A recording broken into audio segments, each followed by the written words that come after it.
I want to turn more to the U.S. now and ask you to compare and contrast your experiences in Georgia with what you are seeing in the United States, and tell us about your thoughts vis-a-vis what we are seeing in the United States right now.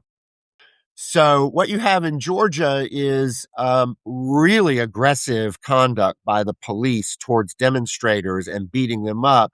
I would say their tendency towards that physical violence and beating is actually worse than in the U.S. It's even more aggressive.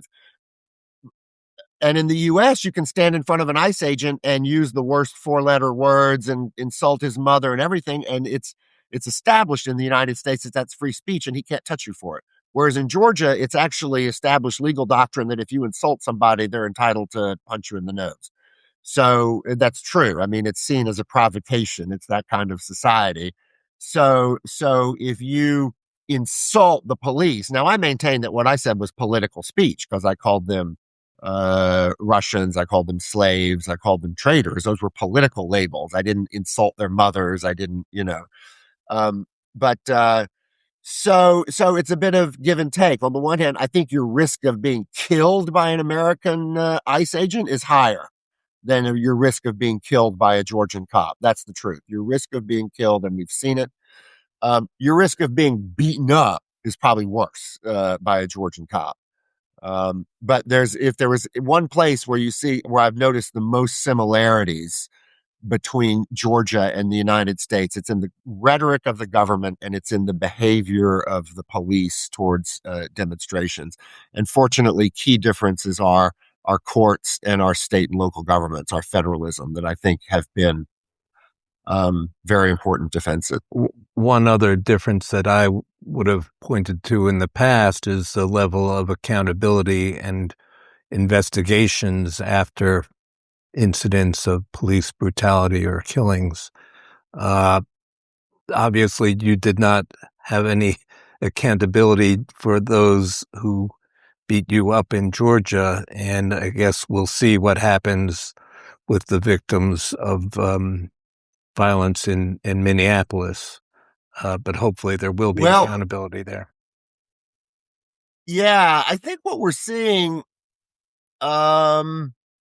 I don't know because I haven't gotten into it whether victims of violence in Minneapolis, put aside the murder cases for a minute, that the victims of violence in Minneapolis, whether they're pursuing claims in state or federal court. I'm assuming that they're pursuing Section 1983 under the Civil Rights Act. It's essentially unlawful conduct or in violation of constitutional rights by a federal or state officer. Well, states can have equivalent, but by a federal officer. I think the federal officers are claiming immunity, so we'll see how that plays out. Oh, well, yeah, right. And you have to distinguish between the civil rights cases, which are the Section 1983 cases, which are personal lawsuits. And there's one immunity doctrine that applies there, and criminal prosecution. Now, it used to be that we didn't have to think about states investigating and prosecuting federal agents because, as you said, you could depend on the FBI and the U.S. attorney to do it. Now you cannot. This, of course, we know, and this is what shocks all of us. And it's me, as I was a law clerk for a federal appellate judge.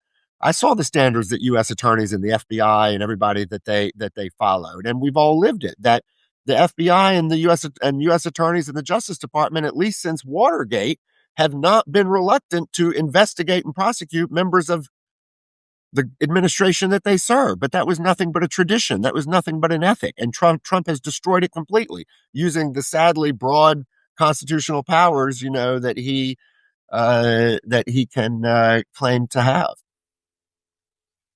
Well, we'll see how things play out there and in the rest of the country as well. Yeah. So in the case of the murders, the federal government, I mean, these cases are already going cold, aren't they? They're already going stale. I mean, the federal government refused to take any actions against the murderers of Preddy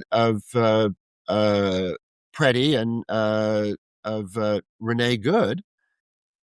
And so the states are trying to do something about it.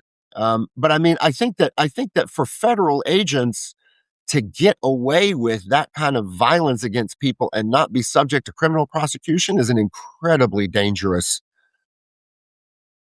shift in rule of law, or the lack of it in the United States.